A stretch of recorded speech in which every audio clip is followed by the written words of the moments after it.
नितेश जी, आपने कहीं कोई जानकारी निकाली जिसमें करोड़ों का जो है भ्रष्टाचार पाया गया है और एक आईएएस ऑफिसर पर आरोप लगाने की बात कही, क्या कुछ पूरा मामला?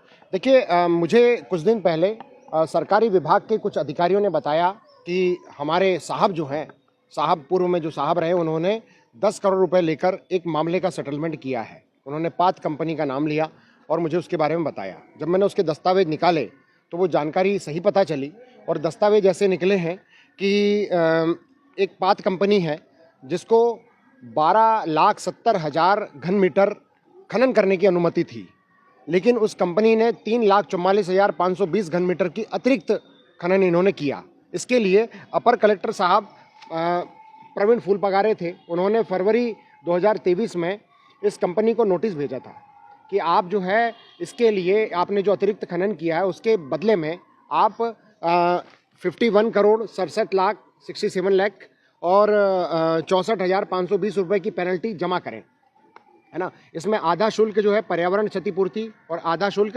रॉयल्टी की क्षतिपूर्ति के लिए था।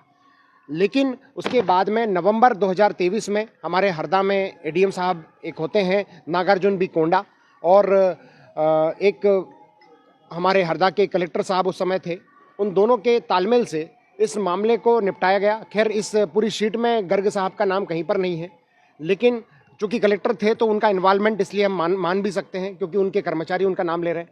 और इन्होंने एडीएम कोर्ट ने जो है इस मामले को, आप भरोसा नहीं करेंगे कि 51 करोड़ के मामले को यदि ये 10 करोड़ 5 करोड़ में निपटाते, सॉल्यूशन उसका कर देते तो बात समझ में आती, लेकिन इन्होंने मात्र 4,032 रुपये में उसका सॉल्यूशन कर दिया। अब यहीं से स्पष्ट हो जाता है कि कहाँ 51 करोड़ कहाँ 4,032 रुपये, इसमें निराकरण होता है तो वैसे ही शक की गुंजाइश पैदा हो जाती है। आपके अनुसार कितने का भ्रष्टाचार? देखिए, इसमें देखा जाए तो यदि 51 करोड़ की पेनल्टी है तो इसको कम से कम 10 करोड़ 20 करोड़ में इसका सॉल्यूशन होना चाहिए था, इसका निराकरण होना चाहिए था।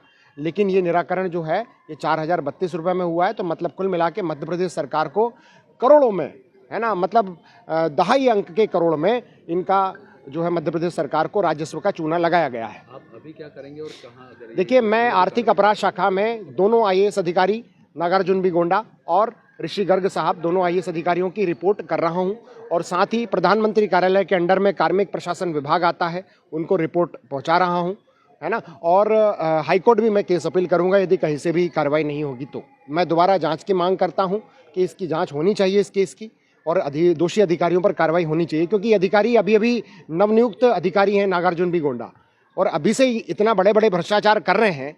तो ऑब्वियसली बात है कि आगे जाके जब इनको जिले की कमान और प्रदेश की कमान मिलने लगेगी तो ये फिर और बड़ा भारी भ्रष्टाचार करेंगे। इससे संबंधित कौन सी सड़क थी जिसको बनाने के लिए खुदाई हो? ये नेशनल हाईवे NH 47 जो है इसके लिए इसके खनन किया जा रहा था इसके लिए।